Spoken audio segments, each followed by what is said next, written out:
Hi hello welcome back to DD entertainment 29.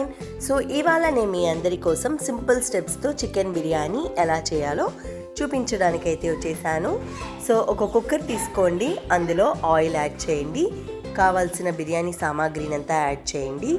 So biryani సామాగ్రిలో ఎప్పుడు బిర్యానీ పువ్వు ఎక్కువ ఉండాలి, బిర్యానీ ఆకు తక్కువగా ఉండాలి.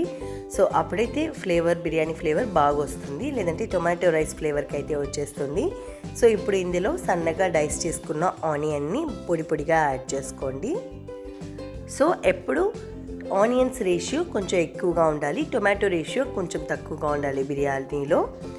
సో ఇప్పుడు 5 పచ్చిమిర్చి సన్నగా స్లైస్ చేసి అందులో యాడ్ చేసి బాగా వాడనివ్వండి. ఆనియన్స్ గోల్డెన్ బ్రౌన్ కలర్లో వచ్చాక అందులో సన్నగా డైస్ చేసుకున్న పుదీనా యాడ్ చేయండి. సో పుదీనా కాస్త వాడాక టొమాటో యాడ్ చేస్తున్నాను. ముందుగా చెప్పినట్లుగా టొమాటో రేషియో కొంచెం తక్కువగానే ఉండాలి.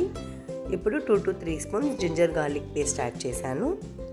So fresh ginger garlic paste add చేసుకోండి, టేస్ట్ ఇంకా బెటర్గా వస్తుంది. ఇప్పుడు అందులో ఉప్పు యాడ్ చేశాను, బాగా వాడనివ్వండి. మూత పెట్టి ఒక 5 minutes స్లిమ్లో వాడనివ్వండి. బాగా ఒక గ్రేవీ ఫామ్కి అయితే వచ్చేస్తుంది. ఆ తర్వాత అందులో ముందుగా వాష్ చేసి పెట్టుకున్న చికెన్ని అందులో యాడ్ చేసి బాగా వాడనివ్వండి.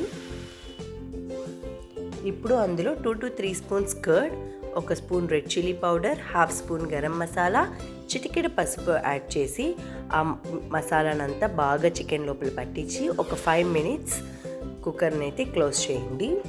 సో అందులో నుంచి కాస్త వాటర్ అయితే మనకి ప్రొడ్యూస్ అయి ఉంటుంది.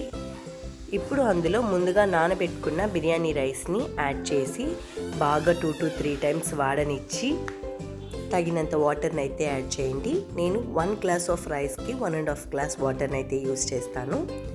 సో కాస్త బాయిలింగ్కి వచ్చాక అందులో కొత్తిమీర యాడ్ చేసి టేస్ట్ చేయండి. అన్నీ కరెక్ట్గా ఉన్నాయనిపించినప్పుడు ప్రెషర్ వేసేసి స్లిమ్లో 10 minutes పెడతాను. నేనైతే విజిల్స్ పెట్టను ఎప్పుడు.